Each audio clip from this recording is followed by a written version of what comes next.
How do you help others, kind of move past their own, dark traumas in your practice? So I always like to say, it's not me doing it, it's their willingness and their unrelenting persistence to go claim their health. Really, that's what it takes.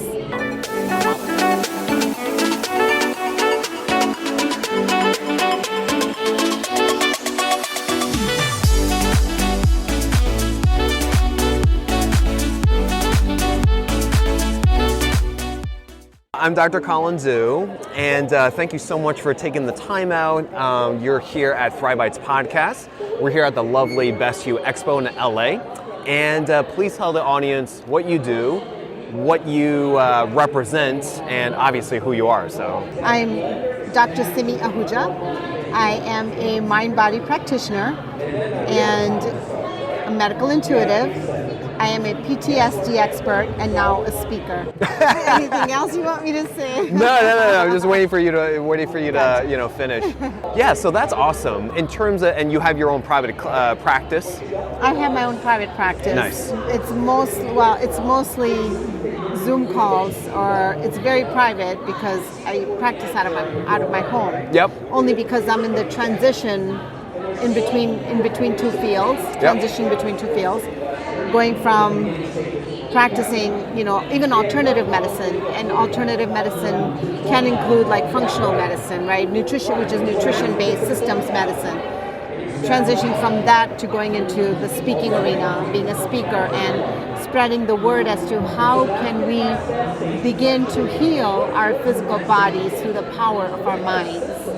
And that's the basis of my wanting to step out into the world. Was there something, in your past or something personally you've gone through, because you had mentioned PTSD, being an expert, was there something that really sparked inside yourself to say like, I really want a change? Something I've been doing for as many, years I've been doing just hasn't been enough for me.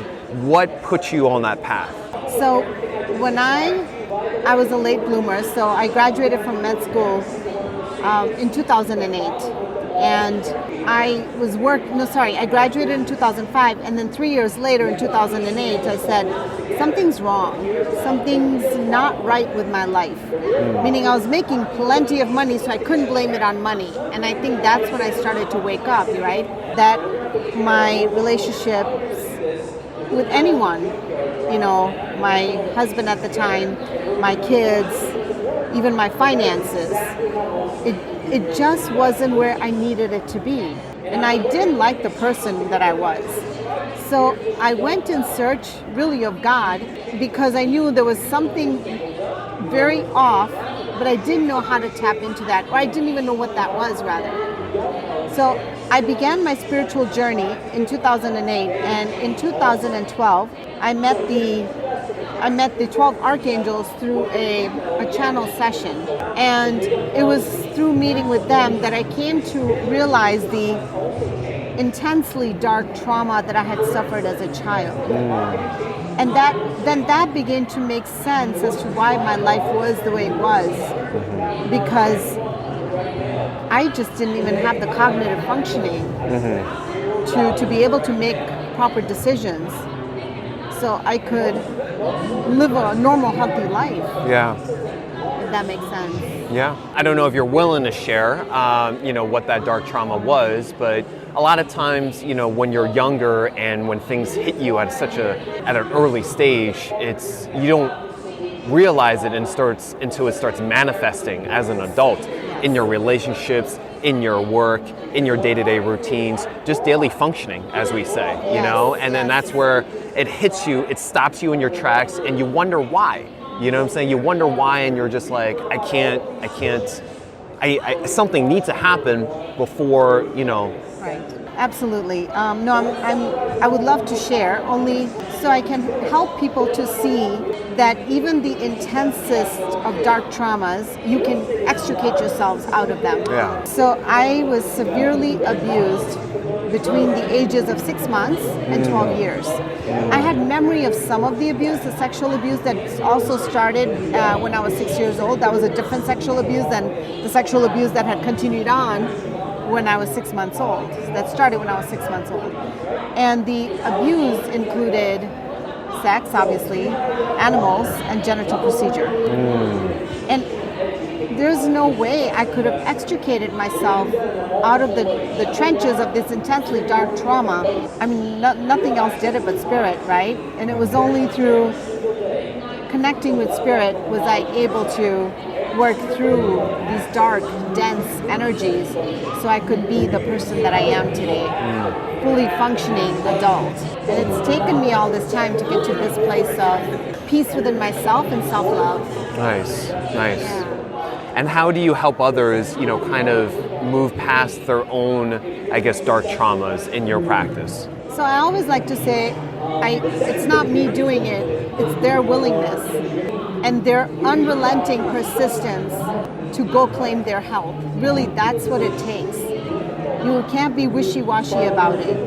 So while I can guide the way, I point the way. So I do sessions, personal sessions, and I'm also wanting to take it to a bigger group now, do group sessions with community support, right? And I guide them through the process and I point the way and I say, this is where I'm seeing where you can make changes. So as a result of what's happened in me clearing my trauma is I've really developed my intuitive gifts.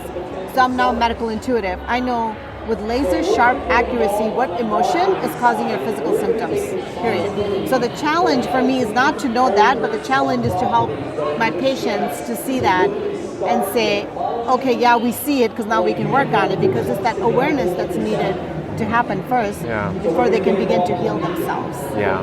There's so many people, I can't even, you probably have the stats, for you that suffer from this.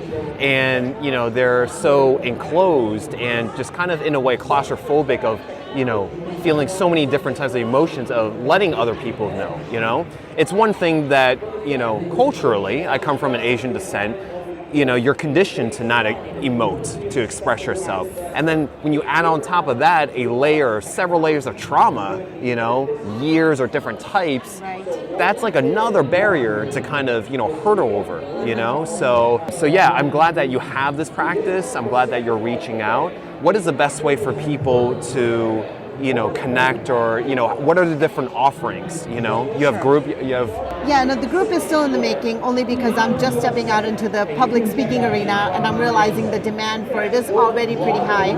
I've been offered to be on 2-3 different podcasts already, and I just did one talk today. So that's coming. In the meantime, what we can do is they can go to Dr. Simi Says, that's DrSimiSays, drSimiSays.com, and there is a contact form there. They can fill out their information, send me a message. I can hop on the phone and see what the best way for us to work together is. Awesome. Thank you so much for your time. Really appreciate it, and I wish you so much success in reaching, because there's so many people, that really need it. So thank you so much. Thank you as well.